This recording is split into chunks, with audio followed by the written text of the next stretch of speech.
Hello, ladies and gentlemen, Nick here, and welcome to my review of Doctor Who Series 3, Episode 1, Smith and Jones. Okay, well, if these first three episodes of Series 3 have proven, we're off to a fantastic start. I mean, they're not perfect, but still, fantastic start. Okay, Smith and Jones, this is probably my favourite series opener of the Russell T Davies series, although I do really like Partners in Crime as well, but we'll get to that. But Smith and Jones is probably the best of the RTD openers and one of the best of the new series. The plot sees medical student Martha Jones, we're focusing on her as she and her hospital, Royal Hope Hospital, which in Doctor Who universe is their equivalent to St. Thomas in London. It's actually located where St. Thomas would be. And on a normal day at work slash medical studenting at Royal Hope, the hospital is then taken by the Space Rhino police. The hospital is then transported to the moon by the Judoon, which are space police for hire and look like rhinos, walking, talking rhinos. They're also brutes and a bit dumb as well. But very, very dangerous, and justice is swift with them. Meanwhile, the doctor was posing as one of the patients to investigate the activity around the hospital, which turned out to be the Judoon's HTO scoop and causing all the air to breathe around the hospital, as he was wondering what was going on. So he and Martha team up to find the plasmavore, which the Judoon are looking for, and which is an alien criminal who can suck people's blood and assimilate it, so they can. So, if, for example, the plasmavore drinks the blood of Martha's boss and teacher, Mr. Stoker, and she assimilates his blood so she can appear human to the Judoon and therefore stay hidden. So the Doctor and Martha have to find the plasmavore and show the Judoon and make sure the humans get back to Earth safely without being charged with harbouring a fugitive and sentenced to death, or before they run out of air. So, Smith and Jones, this is a great story, a great introduction to Martha Jones as a new companion, and a great start to Series 3. The story mainly focuses on Martha as she starts her normal day, but then things change for not so much for the good. And she's got a couple of personal things going on. It's her brother's 21st birthday, and he's having a party later that day, organised by their parents. However, their parents seem to be separated / divorced, and the family formed of a father, mother, brother, and sister. Not sure whether the sister is older or younger than Martha, because it seems that everyone's going to her for advice. But let's say Tish is 22, Martha's 23, and Leo's just turned 21. Let's just assume Tish is 22, although she could easily be 25 or 19. Well, maybe not 19, because she's got a job at Lazarus Labs and in Downing Street in later episodes in the series. But anyway, the family doesn't really like Martha's dad's new boyfriend, and Martha has to be this kind of go-between between different messages between all of them, and trying to keep the peace and balance between them all at the start. We also get a bit where the Doctor comes up to her in the street and takes off his tie and then walks off again, saying, like so, remember, this is important for the end of the story, as when the Doctor is proving that the TARDIS can travel in time. But yeah, once the rain starts, that's when events start to become a bit more out of the ordinary, and the hospital is transported to the moon. And yeah, from there, it's a pretty much thrill of a ride as we're introduced to the Judoon, what they're like, what they're about, putting it down really well, and the Doctor and Martha having to try and find what they're looking for before Martha discovers that one of the other patients, played brilliantly by Anne Reid, who classic series fans may remember as the nurse of that professor guy was it the professor guy? The guy who eventually got possessed by Fenric in The Curse of Fenric. And she wasn't that great in that story. The character wasn't that great, and Anne Reid did a decent job there, but the character wasn't that great. Here, though, Anne Reid gets her teeth into this role as the Plasmavore, and she is fantastic. The Plasmavore is a great villain, and Anne Reid sells the hell out of the character, especially when the Doctor, when pretending to be human, certainly more convincing than his successor ever would be. He goes to confront her and eventually gets his blood sucked by Florence, the name of the patient slash Plasmavore. He gets his blood drunk by her, which ultimately causes her to assimilate the blood, and therefore the Judoon would register as not human because the Doctor is not human after all. And similarly, a kiss to Martha's cheek was able to stall the Judoon, who were uncertain whether she was human or not due to contact with him, and therefore contact with non-human, with a non-human. Then again, the hand would probably have been just as well, but I guess they needed something on the face. Similarly, these slabs also are pretty good hench people. I mean, they don't do much apart from chase the Doctor and Martha down, but it's still pretty fun to see them do some stuff. And also, the fact that they're solid level all the way through is a pretty cool concept. And they do look like motorbikist people. And to be honest, that would be something a costume the classic series would come up with. But unlike the classic series stories, they actually not show it as trying to have biker costumes pretending to be something else. They are literally biker costumes of the race actually is made of these solid leather creature things that look like biker people, so that's really cool. And the supporting characters in this story, there aren't really many that are worth mentioning. Mr. Stoker's good, I guess, for a teacher, I guess, in a way, a tough-nosed teacher and hospital boss or something.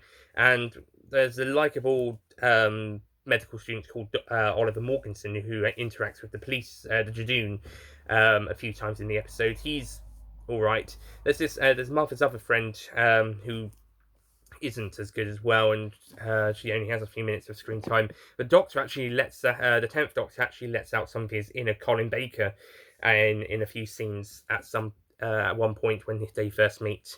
That's actually interesting to see David Tennant let out his inner Colin Baker, or William Hartnell, or even some John Pertwee maybe. But yeah, the supporting characters in this story aren't amazing, but they'll do for now. The story is mainly focused on the Doctor and Martha's relationship beginning, and them trying to track down the Plasmavore, whilst also having to evade the Judoon as long as possible before ultimately showing them, getting them to face the Plasmavore. And return everybody back home before they're either executed for harbouring a fugitive, or they run out of air. They have got the air for now. The Judoon made sure of that, but without the air from the outside, they're going to run out, and there's not much oxygen left. So it really is a race against time. And Florence's big plan to escape is to fry everybody in the hospital, including the Judoon, except for anyone inside the rooms. Well, her at least. And also half the side of the Earth, and then escape in the Judoon ships. Or at least one of them. There is only one of her. Unless there's some sort of way that the ships are interconnected, so if one goes, the other three will go. It's also worth noting at that point, the Judoon, they scoop up the hospital, and then they take it to the moon. Then there's like a couple of minutes before the ships actually arrive. However, when it goes the other way around, the ships go, and then the hospital immediately then goes back to the Earth. Maybe they were in a bit more of a hurry at the very end, so that the humans could go back to Earth before dying, because they would be an innocent party. Whether the Judoon cared about that or not is uncertain. But they are able to return the hospital back down to the Earth. I don't know, maybe the scoop needed to act a bit better for them before they arrived. I know it was for them to have a big reveal, and for the Doctor and Martha to have a few minutes of interacting, and for the patients and doctors and everyone in the hospital to react. But still, on the Judoon's part, they were a bit slow and wasted a few minutes of their own time, as well as everybody else's.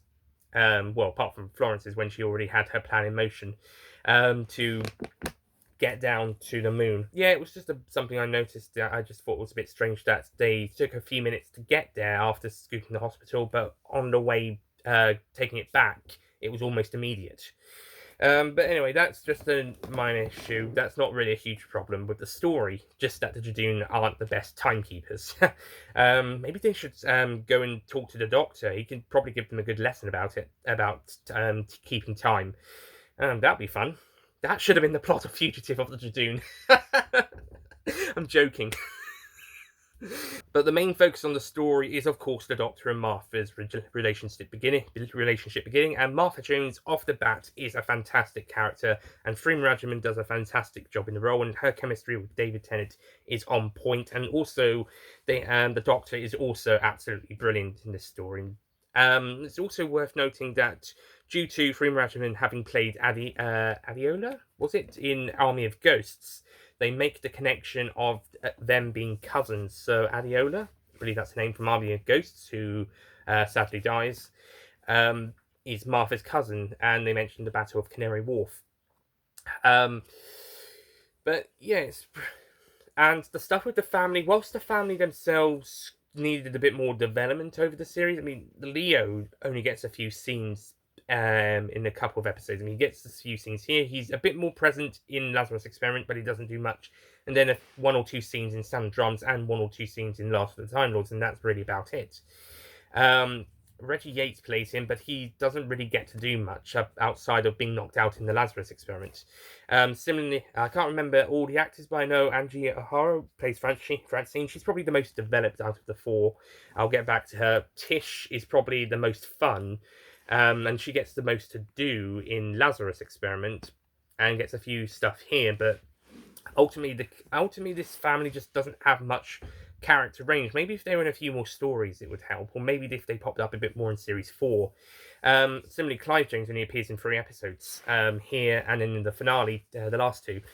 And the whole their whole thing is this family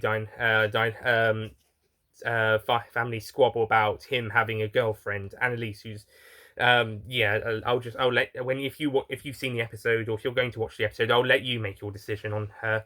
Personally, I think she's all right from what we've seen of her, but there are definitely signs of reasons why the rest of the family would not like her, especially at the end. As for Francine, she's proving herself to be a headstrong character at the start of the story, but again, we don't see much of her here. Same at the end. However, she will have more stuff to do in later stories, especially as she's the most appearance character of the family out after Martha, I think. She's also the only one who pops in for a scene or two for a few scenes in Series 4. I think despite having 5 members of the Jones family, it is probably the weakest of the RTD era families, and one of the weaker new series ones. I mean, there isn't a huge amount of character growth around the Pond and Williams' parents, apart from Brian, of course. And after an appearance in The Time of the Doctor, Clara's family is barely mentioned. And Bill's have a little bit of development throughout the series, but not a huge amount. And I'll even say that Yaz's family are on the same level as the Jones family. There's a few of them, but they don't get a huge amount of time. This family is a complete 180 from the Tyler family and from the upcoming Noble family. Even the O'Briens and Sinclairs in Series 11 and 12 get more personality in this than these guys do. That being said, I don't dislike seeing them on screen. It is good to see them. It's just that I think we should have more of them. At least we get some good stuff with Francine, but we don't get enough from the others, apart from Tish in Lazarus Experiment, where she's almost a third main character, or at least a third main protagonist, at least. But that's Lazarus Experiment. We'll get to that. Anyway, at the end of the episode, Martha joins the TARDIS, and it's great seeing her first interactions with the TARDIS and everything. And they go on their one trip, just one. And they head off to have a new adventure, leading us to the Shakespeare Code, which we'll talk about next time. But first, to wrap up this review, Smith & Jones is a great first episode and a thrill ride, which helps the audience engage with the new characters and the new settings and everything, and get ready for all new adventures. And it's a really great start to Series 3. It's a great introductory episode to Martha. It's a great first story for the Judoon, as they will, of course, appear a few more times in cameo roles in the show, as well as making a return in the recent Series 12 episode Fugitive of the Judoon, and in the 2009 Sarah Jane Adventures Series 3 opener Prisoner of the Judoon. So yeah, and they've made a few cameos across the years as well. Stolen Earth, The End of Time, The Timeless Children, The Pandorica Opens, maybe a few more. I'm not incredibly certain, and a couple of expanded media stuff.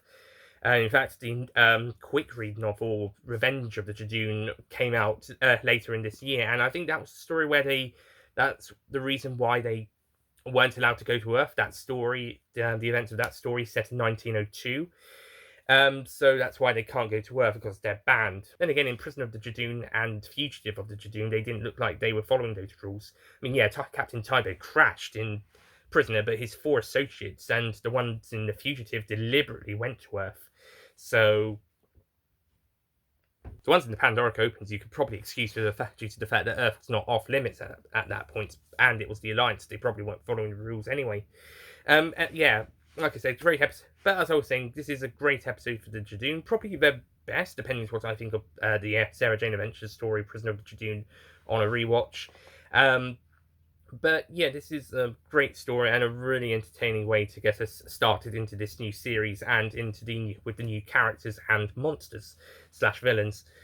Also, Florence's Burn With Me line.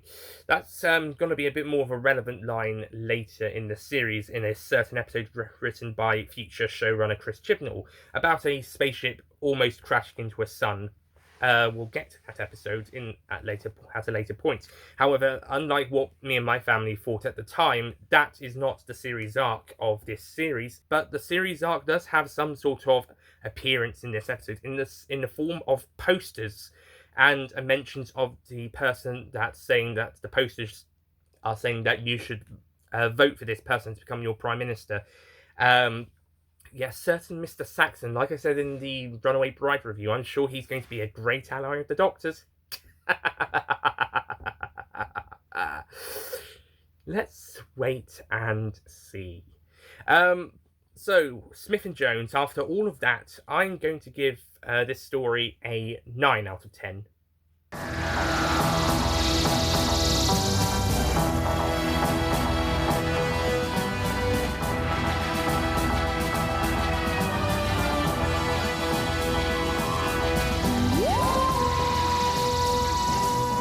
Yeah, it was a very good story, a really great way to introduce the characters. There was a few editing niggles now and again, a few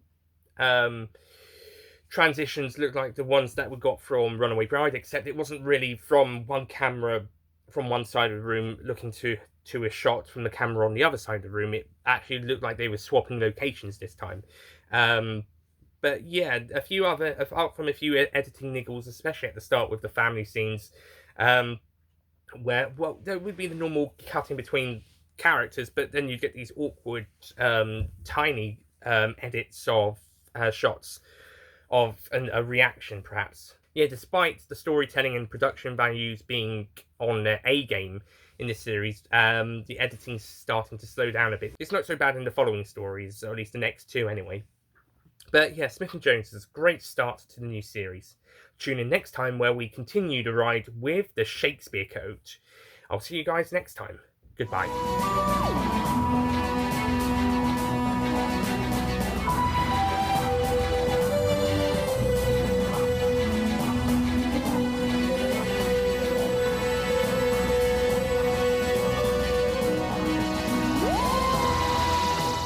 Don't forget to click below to subscribe to the official Nicholas Payne Retro YouTube channel. I mean, they're not perfect, maybe. This is probably my favourite new series opener of the Russell T Davies series. Okay, newer. So, in order to help anyway, whilst that's happening, Martha teams up with the alien Time Lord known only as the Doctor. Okay, I can't do that, it's Doctor Who. Meanwhile, Martha teams up with one of her patients, the Doctor, to find out a way to Meanwhile, Martha teams up with the Doc. Well, probably not 19 because she works in politics later on. Well, probably not 19 because she's got jobs at Lazarus's experimentation. Anyway.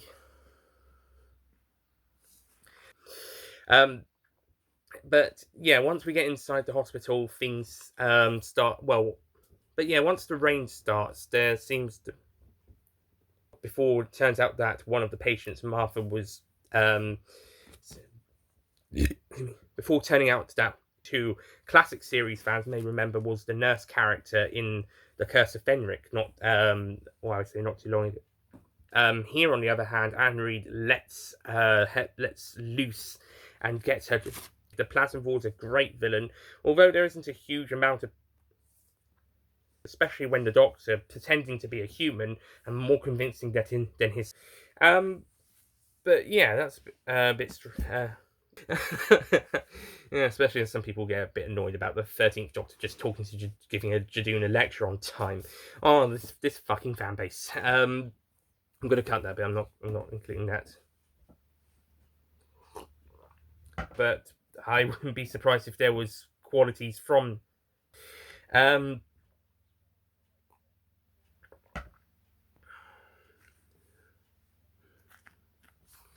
Yeah, I think the and Clara's parents are barely mentioned after series 7, minus an appearance and Bill's don't get a huge amount of development. We get that being said, I do like, or at least protagonist anyway. For Smith and Jones is a thrill ride of a great episode. First, to get the audience into the new that helps the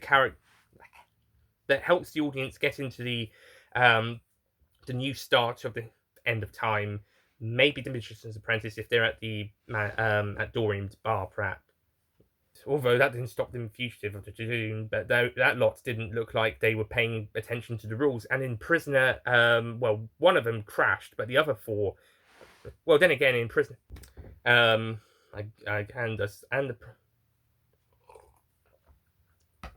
but something else.